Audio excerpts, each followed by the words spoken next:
Bumagsak man, at least sa simulator pa lang. Kung nalilito ka rin sa dami ng drone, hindi ka nag-iisa. Katek, hunting time. Naririto tayo ngayon sa DJI Mall of Asia, second floor, para lalo kayong malito. Para hindi na masayang ang ilalabas yung pera. May problema tayo. Saan naman kaya sila lumipat? Naku po, wala na pala sila dito.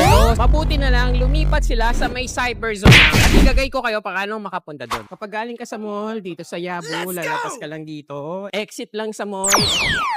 Makikita nyo itong wellness space. DJI, dito na sila lumipat ngayon. Sir, bakit parang nakakalito itong drone nyo? Totoo yan, sir. Dalawa kasi yan. DJI Lito 1 at DJI Lito X1. Naku po, 100% nakakalito nga. Kailangan ko kasi ng backup drone for my DJI Neo 2. Kung mas tatagal lang sana ito sa ere, wala nang tanong-tanong, kukunin ko na to. Talaga, sir, kasi yung Lito 1, 25 to 28 minutes. Yung Lito X1 naman, 25 to 30 minutes. Sa liit ng drone na yan, ganyan siya katagal sa ere. Ako nga din, sir, nagulat kasi mas matagal pa siya sa Neo 2. Pero teka, gusto ko 4K ha. Kung meron yan, mapapabili na talaga ako. Which I really doubt it. Yes, sir, yung dalawang drone kaya mag-shoot ng 4K. Bakit mo naman di sinabi na Katrin Bernardo pala yung drone nyo? Kasi yung na ang lahat, Lito. Pero duda ko na active track, capable yan. Yes, sir, isa ito sa pinaka-useful na feature, lalo na sa mga content creator na kagaya nyo. Hindi nga, ano ba yan, DJI, tukso, layuan mo ako. Pero kahit na may tracking yan, kung kakaba-kaba naman ako palipadin yung drone, sorry na lang. I'm sure sa late niyan, swerte nang meron niyang isang obstacle avoidance. Kung mali ako, tara sa cashier. Nako sir, baka mapasubukan yan. Kasi yung Lito 1 may downward sensing para mas stable sir yung landing. And then sir, yung Lito X1 merong forward and downward obstacle sensing. Safe palipadin, pero maganda ba yung slow motion nito? Kung pati yan maganda, nako, mapapakuha na talaga ako ngayon. Yes sir, meron itong slow motion na bagay